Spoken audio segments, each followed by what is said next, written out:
Buenas noches, hermanos. Estamos aquí nuevamente una semana más. Estamos ya en nuestra séptima clase y estudiando nuestro libro de Apocalipsis. Damos gracias a Dios y les animamos a seguir avanzando. Estamos ya en el capítulo 9, 10 y 11, examinando los eventos que tienen por el porvenir y obviamente tenemos todo un desafío.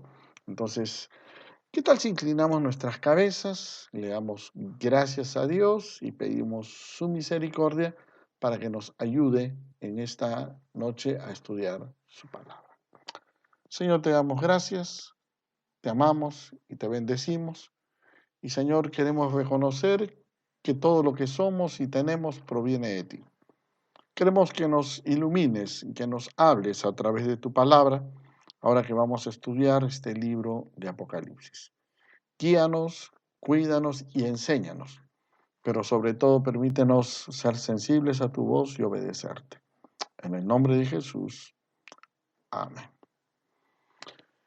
Como hemos dicho, vamos a compartir nuestra pantalla para tener nuestra perspectiva mucho más clara de Apocalipsis. Estamos acá listos y entonces empezamos con nuestro tema.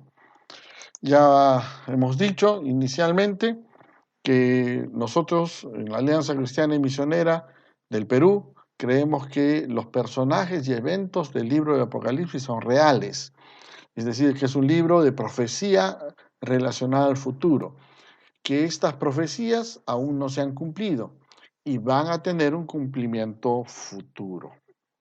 También hemos dicho que este cumplimiento futuro nos da la perspectiva de una interpretación futurista y premilenial que enseña que Cristo retornará antes de establecer un reino milenial sobre la tierra, un reino de 1000 años, que está justamente descrito en Apocalipsis 19 y Apocalipsis 20. Ahí tienen ustedes el diagrama, lo estamos viendo cada clase. Ya luego lo vamos a retirar y avanzar en otros temas.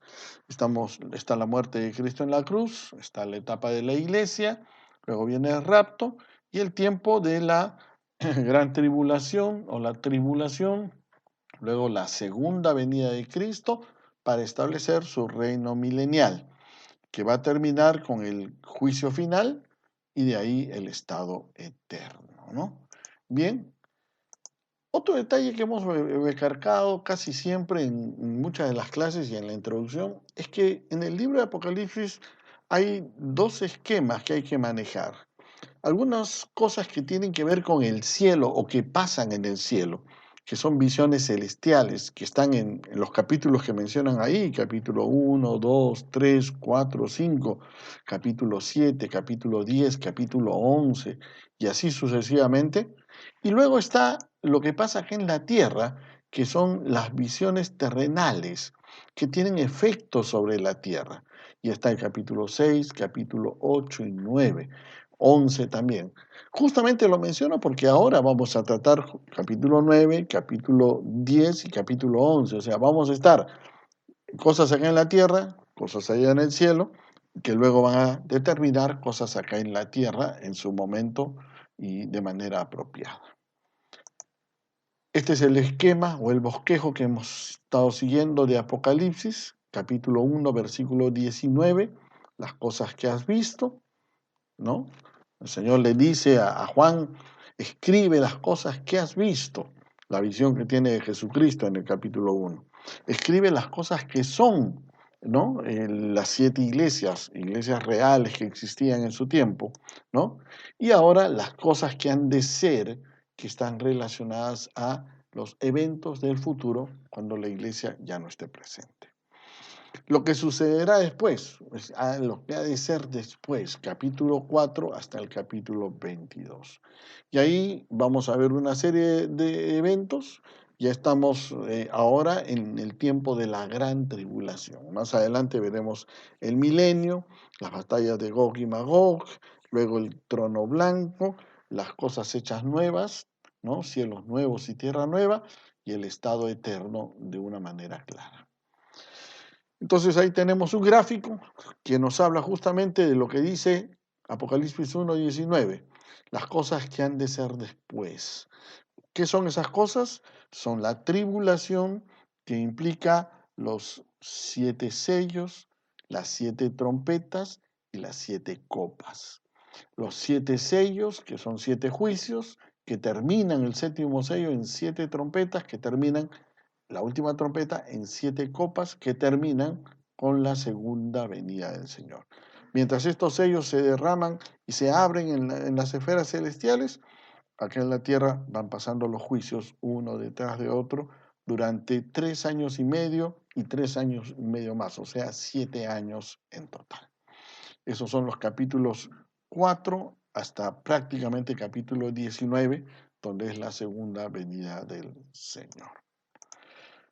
Acá estamos, la semana pasada vimos el capítulo 8, el séptimo sello, vimos el juicio divino de Dios y se empiezan los juicios divinos de Dios. Acuérdense que hemos dicho que los 7 sellos, las 7 trompetas y las 7 copas son 7 juicios de Dios.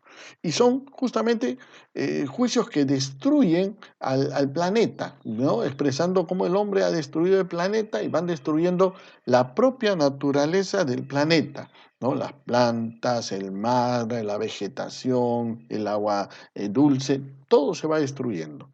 Las 7 trompetas son torturas espirituales sobre la humanidad y finalmente las copas son la ira de Dios derramada sobre la tierra.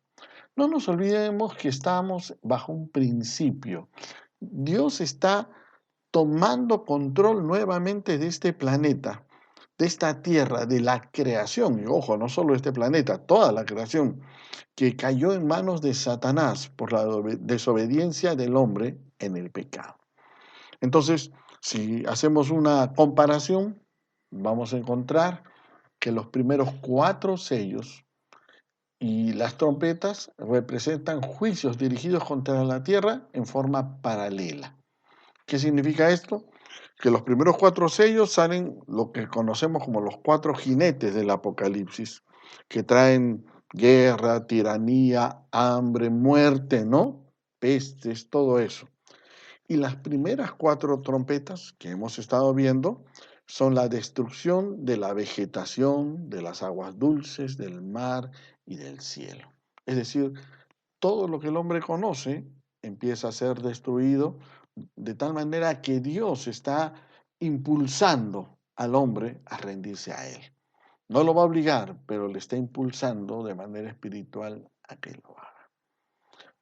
Ahora estamos entrando al capítulo 9 del libro de Apocalipsis y estamos viendo los últimos 3 sellos, o el último quinto sello, vamos a ver ahora, y los últimos 3 sellos que hemos visto que se enfocan en el cielo. ¿Se acuerdan?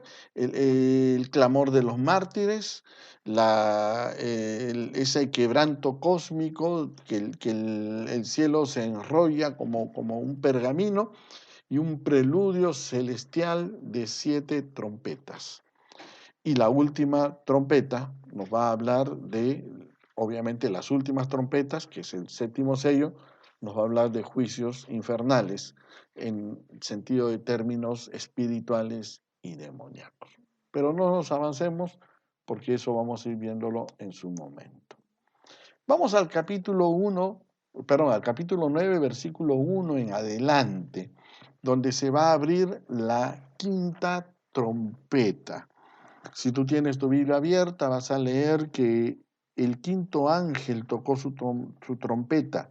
Dice que vi, Juan está narrando, por supuesto, una estrella que cayó del cielo a la tierra y que se le dio la llave del profundo abismo. El ángel abrió las profundidades del abismo y de aquí salió humo, como de un horno enorme, y este humo hizo que el sol y el aire se oscurecieran. Del humo salieron también langostas que infectaron la tierra y se les dio el mismo poder que tienen los escorpiones de la tierra. Pero con la orden de no dañar la hierba, ni los árboles, ni nada que tuviera verdor, sino solo quienes no tuvieran en la frente el sello de Dios. Ahora, vamos a detenernos un instante para analizar algunas cosas aquí. Aparece la quinta trompeta, donde hay uno de los clamores, o el primer ay, y hay una estrella caída del cielo, a quien se le da la llave del pozo del abismo. La estrella aparentemente es un ángel caído, un ángel malvado. Algunos dicen que podría ser Satanás mismo, y lo dicen en función del versículo 11, donde se le da un nombre. Dice, el rey que las gobierna es el ángel del abismo, cuyo nombre en hebreo es Abadón y en griego Apolión, que no es otra cosa más que destructor. Es un ángel malvado, que aparentemente es el mismo diablo, que cae al abismo, que es una prisión determinada para los espíritus demoníacos. Eso está mencionado ya en otros pasajes en el Nuevo Testamento. Lucas lo menciona, Segunda de Pedro también, y Judas también lo menciona, que son oscuridades eternas relacionadas para limitar la función de demonios o ángeles caídos, seres espirituales. Ahora, volvamos a tener cuidado. Estamos hablando primero de ángeles, que son seres espirituales, y estamos hablando de un abismo, que es un lugar espiritual, una forma espiritual. No estamos hablando de cavar en la tierra y que en el fondo, en el centro del planeta, físicamente lo vas a encontrar. Estamos hablando de esferas espirituales que se manejan de manera espiritual.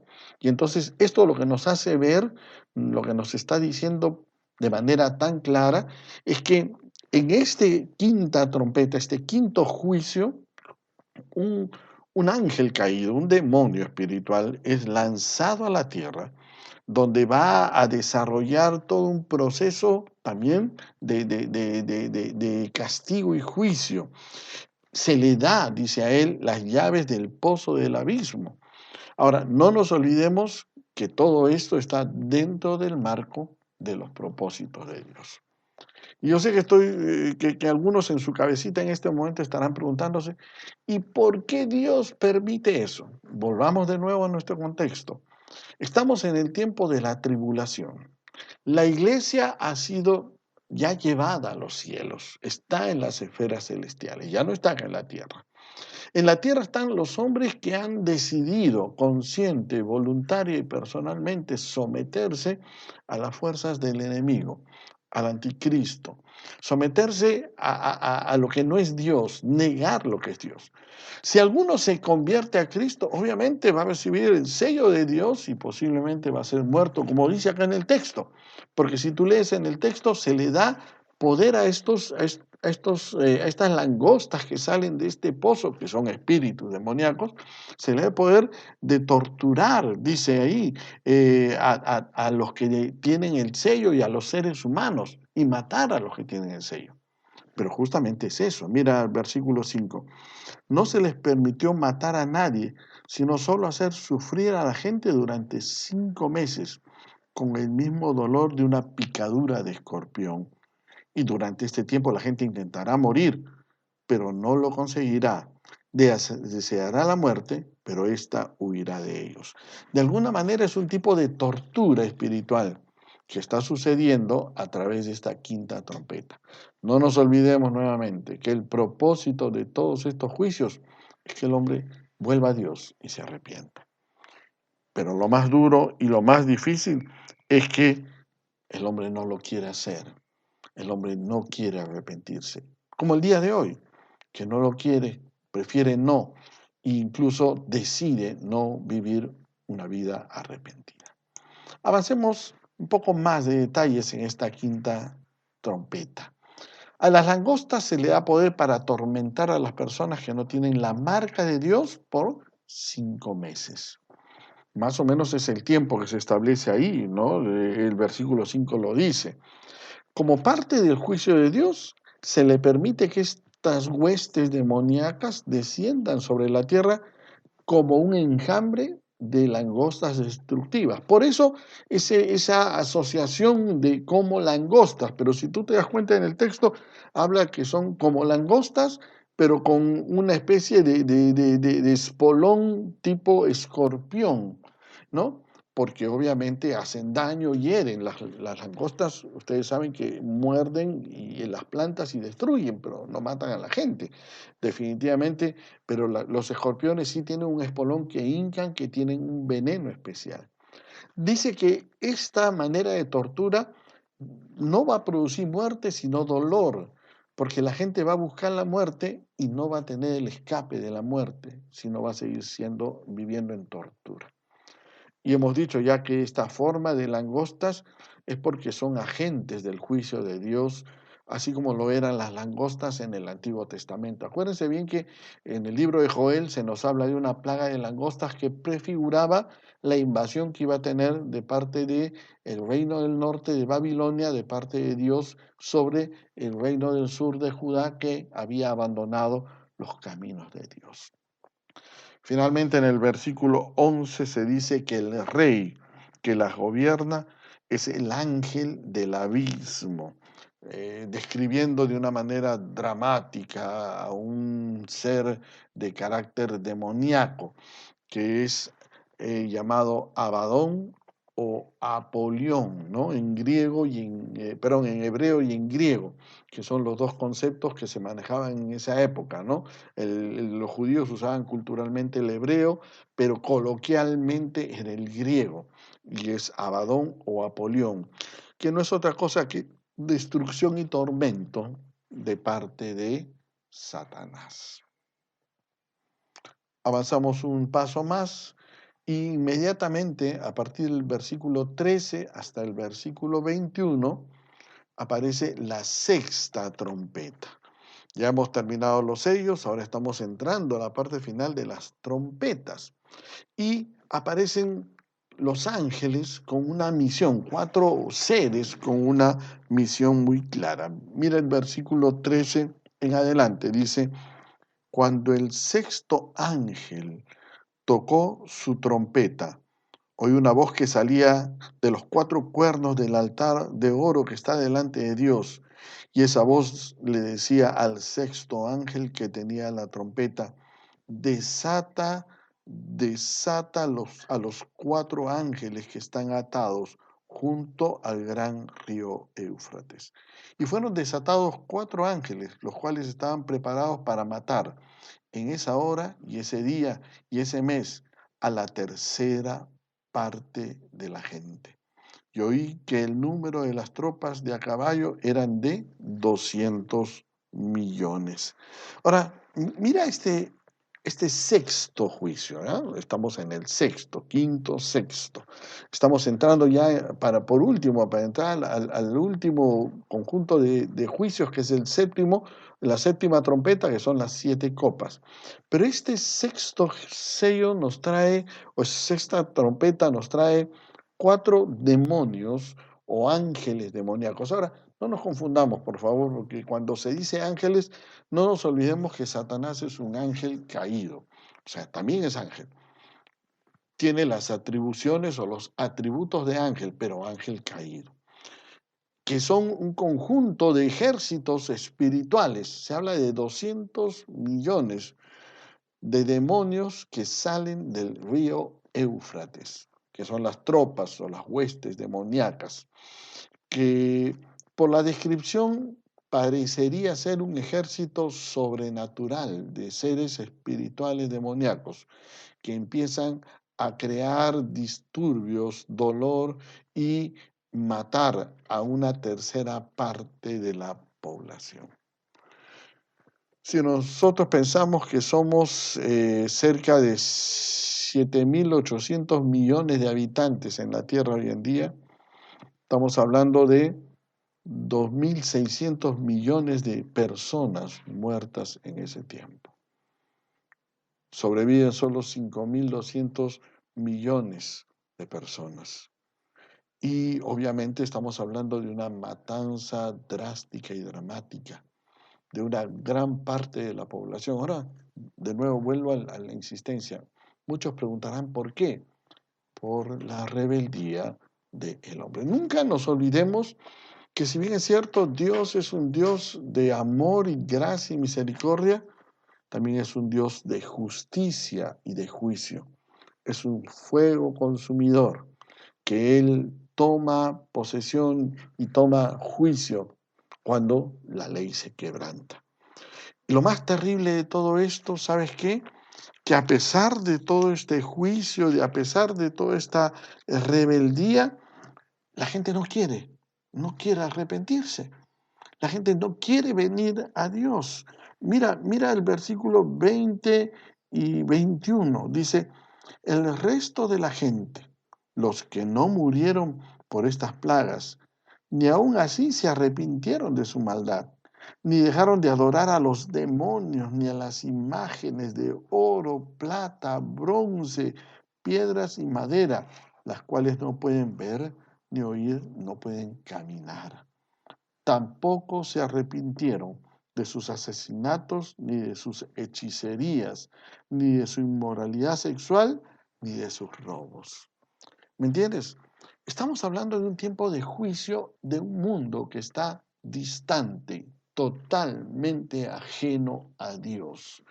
Y un mal entendimiento de amor es pensar que Dios va a pasar por alto el pecado. No. Por eso Cristo murió en la cruz por nuestros pecados.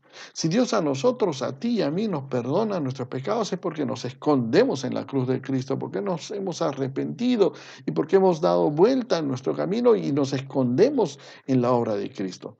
Pero ¿qué hay del que no quiere? ¿Qué hay de aquel que no le interesa en este momento, en este tiempo futuro? Justamente estas personas, hombres y mujeres, que no les interesa arrepentirse, están muriendo bajo el juicio de Dios a través del mismo diablo, de estos demonios que van a destruir a los hombres, porque la filosofía del diablo también es, bueno, vamos a destruir todo, que no se quede nada, que no quede nada de la humanidad para que el hombre no adore a Dios. Acuérdate que el diablo es egoísta, acuérdate que el diablo no quiere que Dios esté gobernando en nuestras vidas. La humanidad no se arrepiente, se endurece, sigue en sus rebeliones e idolatrías, como está mostrándolo en el día de hoy. Terminamos el capítulo 9 y entramos al capítulo 10. Ahora como hemos dicho, empezamos un capítulo que es un paréntesis, por eso le llamamos parentético, que es un paréntesis. Es un paréntesis de toda la narración de lo que está sucediendo acá en la tierra. Y es un paréntesis que anuncia algo que empieza a anunciarse y mencionarse en las esferas celestiales, es decir, en el cielo. Es importante describir y observar esto porque eso nos ayuda a tener las dos perspectivas. Y entonces mira los primeros 4 versículos del capítulo 10. Entonces vi descender del cielo a otro ángel, habían hablado de 4, ahora otro ángel poderoso, que venía envuelto en una nube y con un arco iris sobre su cabeza. Su rostro era semejante al sol y sus piernas parecían 2 columnas de fuego. En su mano tenía un librito abierto y se quedó con el pie derecho sobre el mar y con el izquierdo sobre la tierra. En ese momento lanzó un grito tan fuerte como el rugido de un león y se oyó la estruendosa voz de 7 truenos. Después de que hablaron los 7 truenos, me dispuse a escribir, pero desde el cielo oí una voz que me decía, no reveles lo que han dicho los 7 truenos, no lo escribas. Ahora, mira el detalle, que este ángel poderoso tiene toda una apariencia muy peculiar. Si tú lees el texto, te vas a dar cuenta que su apariencia está primero envuelto en una nube, con un arco iris en su cabeza, su rostro semejante al sol, muy semejante a la descripción que vimos en el capítulo 1, con toda esa apariencia divina que pareciera presentarnos a nuestro Señor Jesucristo, que desde el cielo está proclamando un juicio estruendoso, fuerte, sobre la tierra. Ahora, lo más complicado de esto es que se emite esos 7 truenos como sus voces, que es la voz de Dios muchas veces fuerte, potente, muy grandiosa, pero que no se le permite a Juan describir. Esto nos dice un par de cosas interesantes. En primer lugar, que no tenemos todos los detalles de todo lo que está escrito en el futuro. Y no significa que Dios no tiene el control. Ya lo has visto, Dios sí tiene el control. Significa que Dios no quiere revelarnos todos los detalles, porque Dios no es un Dios que llena y satisface tu curiosidad en la mía, sino es un Dios que está guiando el plan eterno de la tierra con un propósito establecido. Mucho se ha escrito acerca de lo que se pudo haber dicho en estos truenos y la verdad que especular lo que se dice sería un desgaste de tiempo. Porque en el fondo lo primero y lo más claro que se ha dicho es que no se le permite a Juan escribirlo. Pareciera entonces también el segundo aspecto es que Juan sí lo escucha, pareciera que sí lo entiende, pareciera que sí lo ve, pero que no puede comunicarlo para nosotros, con un propósito, con un orden determinado y establecido. Ahora, miremos el paréntesis para que podamos mirar estas cosas que han de ser después de estas. Si ustedes se dan cuenta, ya hemos pasado el primer paréntesis en el capítulo 7, del 1 en adelante. Ahora estamos en el segundo paréntesis, que es el capítulo 10 hasta el 11. Luego va a venir el tercer paréntesis en el capítulo 12 y el cuarto paréntesis en el capítulo 17 y el último paréntesis en el capítulo 21 y 22, donde hay una especie de paréntesis con de la perspectiva eterna, una visión de la eternidad. Entonces, estamos justamente en el capítulo 10 entrando este paréntesis, este segundo paréntesis que nos va a mencionar elementos espirituales que están sucediendo desde el futuro. Este ángel con un librito que va a tener, va a proclamar el anuncio de Dios, este ángel majestuoso. Ahora, definitivamente, esto es una proclama. Algunos otros dicen que este es el príncipe de los ejércitos de Dios, pero sabemos bien claramente que el príncipe de los ejércitos de Dios es el mismo Jesucristo. Así que tendríamos que pensar desde esta perspectiva que Dios desde el cielo da una proclama de juicio determinante sobre la tierra. Continuemos con esta historia de este ángel en el capítulo 10.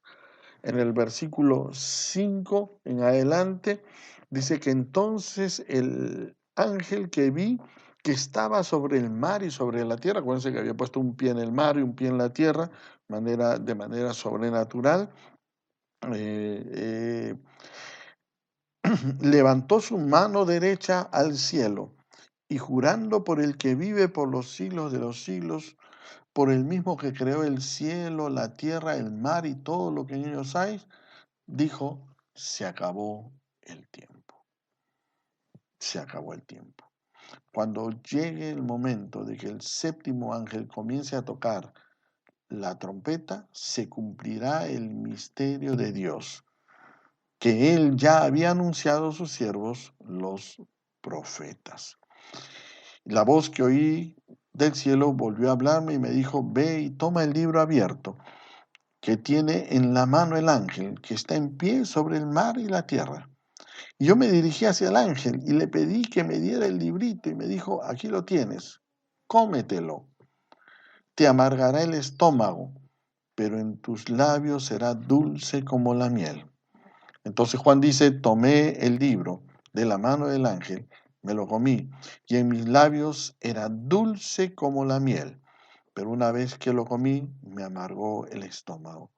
Y se me dijo, debes profetizar otra vez acerca de muchos pueblos, naciones, lenguas y reyes.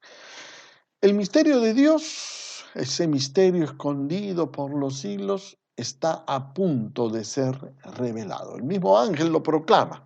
Ahora, cuando miramos esta figura, posiblemente nos damos cuenta que este ángel, con apariencia majestuosa de Cristo, es un ángel de Dios que está expresando la grandeza de Dios, pero que no es el mismo Cristo, porque Cristo todavía no ha venido por segunda vez. Es un ángel majestuoso que viene en la tierra y proclama el juicio que tiene Dios. y dice que el silencio de Dios está acabando y que el reino del Señor Jesús está por empezar. Mira, bien claro lo dice, ¿no? Muy claro me dice. Y le da el libro y Juan tiene en una imagen o una figura espiritual, porque esto es una figura espiritual. Acuérdense que estamos hablando, miren, la interacción de Juan en una visión, o sea, Juan en un arrebato de visión, interactuando con un ángel en el futuro. No, ojo, no está sucediendo en ese momento, pero está anunciando en el futuro. Y Juan en esa visión recibe el libro de la mano del ángel y recibe el encargo de comérselo. Ahora, el tema de comérselo tiene que ver con apropiárselo a sí mismo, con hacerlo suyo. Tiene que ver con el valor de tomarlo para sí mismo y decir, esto es para nosotros. Y Juan se come el libro y obviamente tiene el valor y el conocimiento para profetizar. Pero ese libro y esa profecía, ese anuncio, es dulce y es amargo. Ahora detengámonos nuevamente a pensar, ¿qué significa esto? ¿No te has puesto a pensar? Trata de ponerte un poco en los zapatos de Juan. Lo dulce que debe significar, por ejemplo, el hecho del anuncio de que el tiempo de Dios cada vez está más cerca. Cuando dice ahí en el versículo 6, se acabó el tiempo. El corazón de Juan late, seguro diciendo, ya el Señor va a venir. Pero por otro lado, la amargura y el dolor de ver tanta destrucción, tanto dolor y tanto sufrimiento por tanta rebeldía de la raza humana. Yo creo que ahí está el valor de justamente lo dulce y amargo que significa la palabra de Dios. Hermano, es una alegría la expectativa de Dios. Yo no sé si a ti lo es, para mí sí lo es, esperar que venga el Señor. Es un anhelo muy profundo, pero también hay una tristeza de cuánta gente va a morir y muere en su rebeldía. Cuántos hombres y mujeres no quieren seguir a Dios. Y pueden tener muy hermosos conceptos y muy bellos valores y muy buenas obras, pero definitivamente van a morir en su rebeldía, en su propia actitud. Juan se come el libro, recibe el conocimiento para terminar esta profecía y ese conocimiento es dulce porque se anuncia la venida de Cristo, el tiempo de Dios cercano, pero es amargo porque es la destrucción de nuestro planeta, de nuestra humanidad tan rebelde que se ha alejado de Dios. Vamos ahora sí al capítulo 11, vamos acercándonos ya a nuestra parte final, vamos a ir hasta el versículo 14, en realidad del capítulo 11, para dejar la séptima trompeta para la siguiente clase. Pero en el capítulo 11, mira los dos primeros versículos. Dice, entonces se me dio una caña parecida a una vara de medir, y se me dijo, levántate y mide el templo de Dios y el altar, y cuenta a los que adoran en él. Pero no mires el patio que está fuera del templo, déjalo sin medir, porque ha sido entregado a los no creyentes. Ellos van a pisotear la ciudad santa durante 42 meses. Ahora, ¿qué tiene que ver esto? ¿Qué está pasando acá? Acuérdate que esta es una visión celestial enfocada en cosas de la tierra. Para empezar, no estamos hablando de un templo celestial, porque más adelante el texto nos va a decir que no hay un templo celestial. Estamos hablando de un templo acá en la tierra. Los estudiosos de la profecía, los analistas de la profecía, nos dicen que una de las primeras obras que va a hacer el anticristo es tratar de establecer la paz. ¿Se acuerdan que lo hemos visto en los 4 jinetes del Apocalipsis? Y que para establecer la paz política en Medio Oriente va a permitir que los judíos construyan su templo. En el sitio donde está ahora, al costado izquierdo, al costado derecho, no sabemos, porque el sitio que tiene ahora las ruinas del templo, que es la muralla de los lamentos, es unas ruinas que pertenecen al mundo árabe. de la mezquita que había sido construida a nombre de uno de sus grandes maestros. Ahora, definitivamente no sabemos el detalle, pero sí sabemos que los judíos, como parte de su cultura, y no estamos hablando solamente de su fe, parte de su cultura y su práctica religiosa está la reconstrucción del templo. Entonces, lo que está diciendo el profeta Juan, en este caso, es que a él se le da el encargo de con una caña, porque ellos usaban eso, que es caña, que después se va a llamar canon y que es una regla de medir, una medida para medir el templo, para verificar la medida del templo, que en realidad era una manera solamente de medir las dimensiones, de medir que esté conforme a lo que Dios había establecido. Ahora, acuérdense que en el templo solamente el altar era el lugar de adoración y servicio.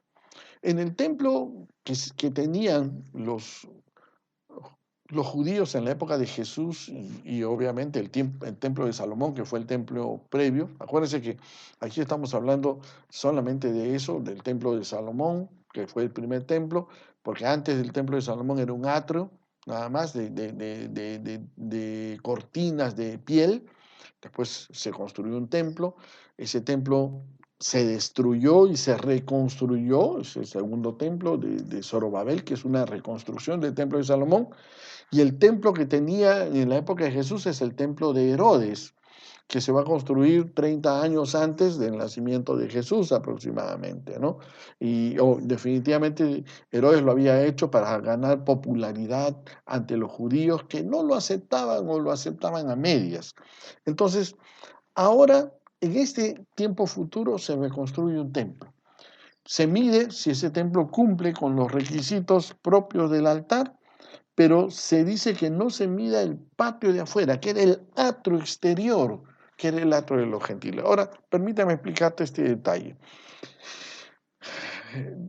El templo era un templo ritualista, que constaba justamente de un lavacro en la entrada y luego la entrada al lugar santo, que era un lugar privado donde solo los sacerdotes entraban, y finalmente al lugar santísimo, donde solo un sacerdote una vez al año, el sumo sacerdote, ni siquiera cualquiera, entraba a ofrecer sacrificio. Pero en la parte externa había un atrio que lo llamaban el atrio de los gentiles, porque era el atrio que servía para que todos los que miraban el día de la expiación, el Yom Kippur, ese día de la expiación, miraran qué está pasando. Ellos se acercaban y miraban y expectaban desde ahí. No se veía el lugar santo, tampoco se veía el lugar santísimo porque todo estaba cerrado, pero desde ahí miraban expectantes. Se oía, porque el sacerdote que entraba primero al lugar santo tenía borlas y campanillas en su túnica que le permitían entrar y luego al lugar santo y luego al lugar santísimo donde ofrecía su sacrificio. Si por alguna razón ese sacerdote estaba en pecado, moría. Las campanillas dejaban de sonar y tenía que ser arrastrado por un cordel y sacado fuera su cadáver. Había estado en pecado o había cumplido mal su funcionamiento. Lo cierto es que en el atrio externo estaban los gentiles mirando y a Juan se le pide que no mida eso, porque dice, mira literalmente el versículo 2 dice, porque ha sido entregado a los no creyentes, a los gentiles, y ellos van a pisotear la ciudad santa durante 42 meses. Ahora, de nuevo vamos a referirnos a los futurólogos de la Biblia, a los estudiosos de la Biblia, con mucho cuidado, por supuesto, porque hay que tener cuidado de que construir ficciones, pero algunos dicen, la mayoría coinciden en el hecho de que al construirse el templo por el pueblo judío, el mismo anticristo y su corte de seguidores van a empezar el proceso de los sacrificios junto con los judíos. Pero el anticristo no necesariamente va a ser judío, eso lo vamos a ver unos capítulos más adelante. Y al no ser necesariamente judío, obviamente sucede lo que se está diciendo aquí, que los gentiles van a pisotear la ciudad santa. Es decir, que ese lugar va a sentirse hollado, vejado, menospreciado, que es un lugar propiamente separado solo para judíos y judíos consagrados, en este caso sacerdotes. Definitivamente va a ser vejado por ellos. Ahora, y mira el versículo 3 en adelante, porque ahí se menciona el detalle, ¿no? Ahora, cuando se habla de Ciudad Santa, estamos hablando de Jerusalén, que aparentemente será pisoteada, menoscabada por un periodo de 42 meses. De nuevo, si tú sumas tu cuenta, 42 meses son 3 años y medio, que aparentemente es el tiempo de adoración que el anticristo va a tener antes de quitarse su careta y mostrarse con ira y con furor sobre la tierra, sus primeros 3 años y medio. Se dice en el versículo 3, yo, está hablando Dios, enviaré 2 testigos míos, vestidos de silicio, a que profeticen durante 1260 días. Estos testigos son los 2 olivos, los 2 candeleros que permanecen delante del Señor de la tierra. Si alguien quiere dañarlos, de su boca sale un fuego que consume a sus enemigos. Cualquiera que quiera hacerles daño morirá de esta manera. Y después describe los detalles de los testigos, que lo vamos a ver en un instante muy claramente. Estos 2 testigos, ¿quiénes son? Y este es un tema muy complejo porque se ve desde los cielos que sucede en el futuro acá en la tierra. Para empezar, son 2 personas aparentemente. Pero miren la figura de estas 2 personas, porque ¿cómo es la descripción? 2 olivos y 2 candeleros. Si vamos al mismo léxico de la Biblia, cuando se habla de olivos, se habla de Israel. O sea, si nosotros queremos respetar la figura de la Biblia, siempre que el olivo era Israel, que era conocido también como un olivo o como una vid. Y cuando se habla de los candeleros en la Biblia y en Apocalipsis especialmente, ¿se acuerdan quiénes eran los candeleros? Que lo vimos en el capítulo 2 y capítulo 3. Los candeleros eran las iglesias. Eran las iglesias. Aparentemente estos 2 personajes puestos acá para dar testimonio y profetizar por 1260 días, 42 meses, anunciando que restan solo 1260 días para el fin, 3 años y medio. Algunos dicen que son Moisés y Elías por la figura que está ahí, dice que tienen poder para cerrar el cielo, impedir que llueva. Acuérdense que Elías hizo eso, oró y dejó de llover. Otros dicen que azotan la tierra con plagas, versículo 6, 7, y ese es Moisés. ¿Te acuerdas que castigó a Egipto con las plagas? Lo cierto es que no tenemos certeza exactamente de quiénes son. Ahora, algunos dirán, pero Moisés puede ser, Elías fue llevado al cielo en una carroza de fuego, entonces puede volver para morir. Pero hagámonos la pregunta, si Elías fue llevado en cuerpo, tu cuerpo y mi cuerpo, porque Elías era una persona de carne y hueso, está en el cielo, vamos a decir así, no envejece, no pasa el tiempo sobre él, pero ¿dónde está? Si el cielo es un lugar espiritual. ¿Está sentado en una nube, esperando, tejiendo a que llegue el tiempo? Definitivamente no es tan fácil de determinarlo. Ahora, por otra parte, la Biblia nos dice que carne y sangre no heredarán el reino de los cielos. Y posiblemente Elías, cuando fue traspasado al cielo, fue transformado en gloria para estar en la presencia de su Señor. Entonces, estamos hablando de 2 personajes que tienen características de Moisés y características de Elías, hablando de la ley y de los profetas, hablando de la fuerza de los mandamientos de Dios, que era la ley, y hablando de la autoridad de Dios, que es la profecía de Dios. Y obviamente son puestos para dar testimonio, como Israel fue puesto, por eso el olivo, y como la iglesia está siendo puesta, por eso el candelero. Se dan cuenta que todo se arma casi como un pequeño rompecabezas profético. Todo esto bajo el mismo control de Dios. Mira, versículo 7, cuando terminan de dar su testimonio, la bestia que sube del abismo luchará contra ellos y los vencerá y les dará la muerte. O sea, Dios permite que ellos den testimonio y permite que ellos mueren. ¿Por qué? Porque está dentro de los planes de Dios. A los 3 días y medio, ellos resucitan y son llevados al cielo. Mira el versículo 11 y 12. Después de 3 días y medio, entró en ellos el espíritu de vida enviado por Dios y se pusieron de pie. Todos los que lo vieron se llenaron de temor. Entonces los dos testigos oyeron una voz fuerte del cielo que decía: suban acá, idénticamente a la voz que escuchó Juan en el capítulo 4, ¿se acuerdan? Cuando fue arrebatado al cielo: suban acá. Y ellos subieron al cielo en una nube y sus enemigos lo vieron. En ese momento hubo un gran terremoto y a causa del terremoto se derrumbó la 10ª parte de la ciudad y murieron 7,000 personas. Te das cuenta que el ministerio de estos testigos majestuosos, que no nos dicen cuánto tiempo, que aparentemente estarían profetizando durante los 3 primeros años y medio, mueren, definitivamente termina su ministerio con un gran terremoto fuerte que nos significa el final de esta sexta trompeta, y es el segundo ay que pasa, ese ay que empezó en el capítulo 8, ese anuncio de dolor y sufrimiento, porque todo esto es juicio, dolor y sufrimiento contra los hombres y mujeres que están negando a Dios.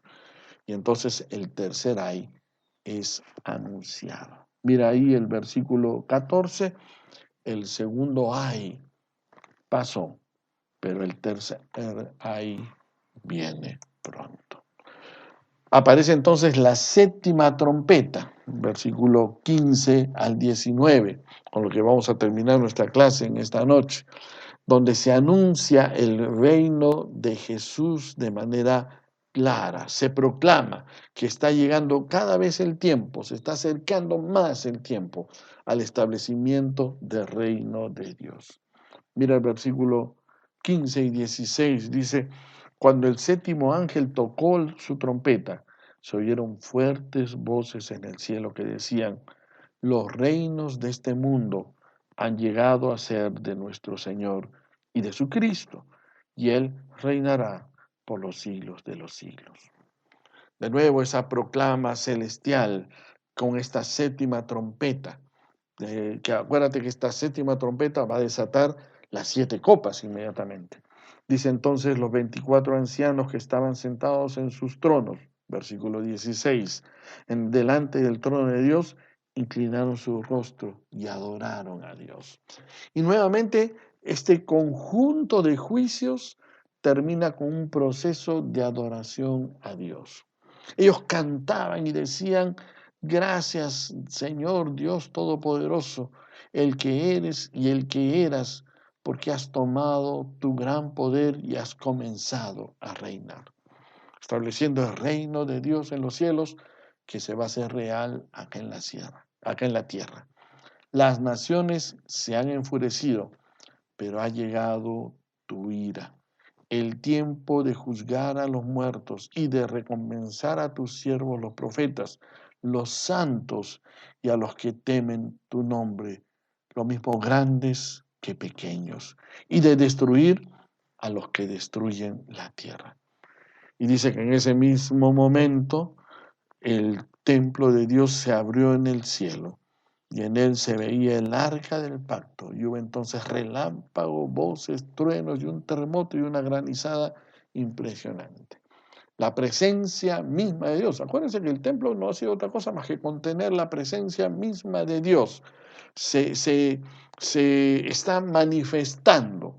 Estamos a la mitad de la gran tribulación, de la tribulación terrible de juicio de Dios.